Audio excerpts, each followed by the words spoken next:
Welcome back to taesfashion. So today I'm going to be doing an acrylic set on my right hand.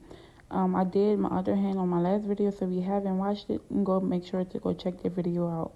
I am doing this set to match that hand at least, just with the colors and the designs, but I am going to make it a little bit shorter. So today I'm just going to go ahead and do a blue and nude look again. Add some butterflies on there again and some flowers as well. I did make it shorter only because I can't function with longer nails, and it's very hard for me being that the right hand is my dominant hand. As you can see in the video, I'm using my dynamic nail supply nail file here, the 80 by 100 nail grit as well. And I just love dynamic nail supply so much. They have some of the best nail filers, the buffers, and also the different acrylic powders as well. In this video, I'm also going to be using just my clear nail tips to achieve this look, and I'm just excited to see how the whole set is going to come out all together. On this right hand I'm also going to be doing two of the nails going to be an ombre look. So it's going to be blue with the ombre on two fingers, which is the pinky finger and the index finger. I'm just excited to see how it is going to come out. As always, I go behind and measure my nails just to make sure they're all the same length and matches the same inches on the ruler. Okay, since all of them do match, I'm just going to go ahead and blend in my nail tips using my e-nail file, just so they won't have any lines or creases going through them after I apply the application on my fingers. In the future, I may just start using my hand nail file to blend in the nail tips, just because I think they're much more easier to use and they're not as hard, or it won't damage your real nails as much. The e-nail file isn't supposed to damage your nails either, and you're supposed to do it very lightly whenever you're blending out your nail tips. You don't want to put too much pressure, which can cause this damage if you pressure it too hard.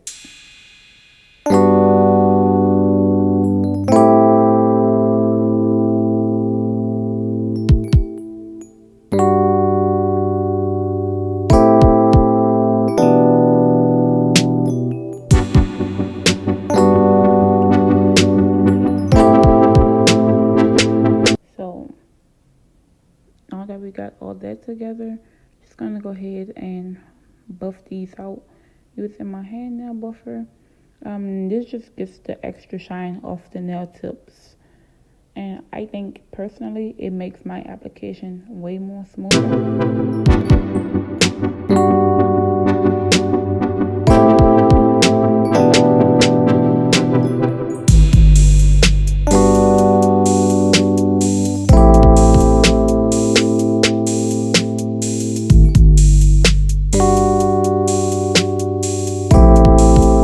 Don't forget to prime your nails every time, because it helps your nails stay longer, and it also protects your nail from the acrylic or the monomer that you're going to be using, and it helps bond your nails as well. So prime your nails all the time and also dehydrate them as well. I use my dehydrator whenever I'm prepping my nails, just so that when I do file them out, it won't hurt my nails as much. I'm just so excited for this set. I wish I could have did it longer, but maybe in the future I'll start doing longer sets for both of them.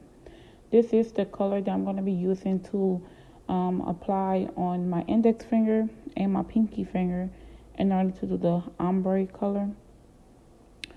So I'm not going to use blue acrylic powder. I'm just going to use this blue polish to paint the tips of these nails, and then after I'll apply some clear acrylic on top of it, just so you can see through it to give it that blue effect. And then I'm going to use my nude acrylic powder by Dynamic as well to go ahead and blend it and make that ombre effect. I think this is more effective as well, being that I don't have to worry about doing the acrylic powder too thick or too thin just to achieve the ombre look. But this one is way more simpler, and it costs you way less money, being that you don't have to buy the acrylic powder. So as I apply the last coat to my pinky finger, we're just gonna talk about future ideas that I may have with my nails. I am gonna be trying different shapes, as always, different designs, and hopefully longer lengths, so that the videos can be very interesting. If y'all have any suggestions of what type of videos I should do next, please let me know down below in the comments. Okay, so this is how the nails look so far after I applied the polish to my fingers. So this is the dynamic acrylic formula, the X-ray clear one that I'm going to be using to put on top of the blue. And this is also the other acrylic I'm going to be using, which is the vintage nude. So I'm going to go apply the acrylic and I'll be right back. Okay, y'all, so this is after I applied the acrylic on my fingers, and I think I did pretty good. I am getting better, so now we're just going to go ahead and shape them up with my hand nail file, giving them the square shape that I'm looking for. And to be honest, at this point, I'm just ready to see the end results. I know it's going to turn out super pretty, but I also love how the ombre is looking right now. It's going to be way prettier when I finish with it. But y'all just going to watch me shape them up right now, file them with my hand nail file. And then I'm just going to go ahead and use my e-nail file to seal those cuticles, smooth them out, and just to make sure that everything looks perfect.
y'all. So now that I'm finished using my e-nail file and my sanding band to go ahead and smooth it out, I'm gonna go ahead and design them, and I'll be back with the final and finished results. Okay, y'all, let's get into it. This is the final result, and I'm so excited. It turned out so pretty. So I did the half look with the butterflies and flowers, and I also added some silver glitter. Please let me know how you like them down below in the comments, and don't forget to like, comment, subscribe. And again, thanks for watching Taste Fashion.